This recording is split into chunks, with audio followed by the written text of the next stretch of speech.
Hey, this is Peter, and welcome to another Take a Break with Valley CAD. You might notice that my backdrop looks a little different than how it normally does. That's because we are in our training room. And as you see just to the right of me, we have a large screen TV here.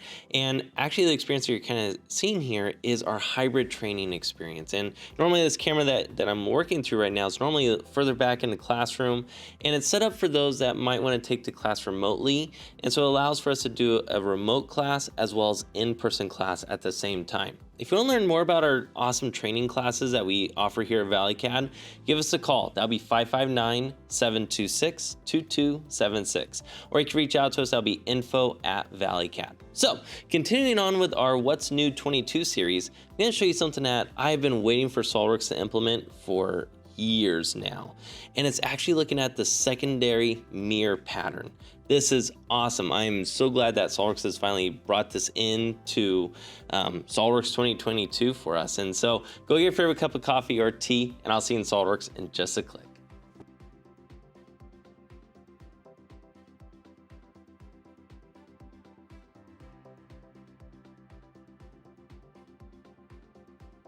Hey there, welcome to SOLIDWORKS. So here's an example that to show you guys. So let's say that this is a housing unit that maybe got a motor that lives inside of here, and we need to set up these little mounting tabs. And so how we would used to do this is we would have to come in and do a mirror feature, and we'd have to come in and select on our front plane, and in features that we want, we'll just simply select that little boss extrude there.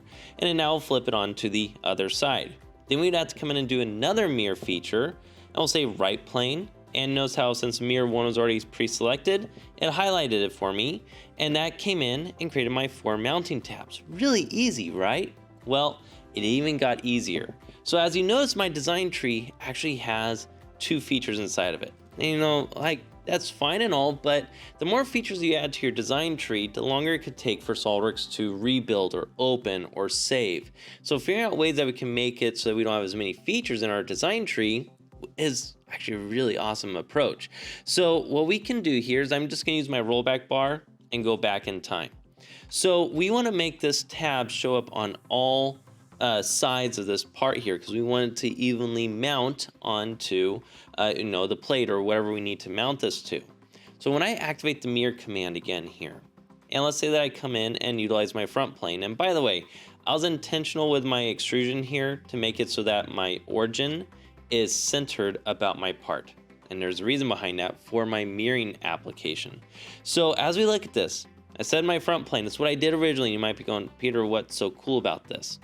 Here's what's new in 2022. As you look underneath my mirror face plane, I have a secondary mirror face plane. I can now come in here and specify my right plane. So SOLIDWORKS will come in and it will mirror everything at once for me with one feature, just like that. So I know this is a short and sweet video here, but man, I am so excited for SOLIDWORKS implementing that secondary mirror functionality within the mirror command. So thank you for taking a couple minutes here to watch this video. And if you are enjoying these, please click that thumbs up button. Also click subscribe so you can get notified of future Take a Break videos and other videos that we are posting here at Valley CAD. Have a great rest of the day and make sure you learn something new.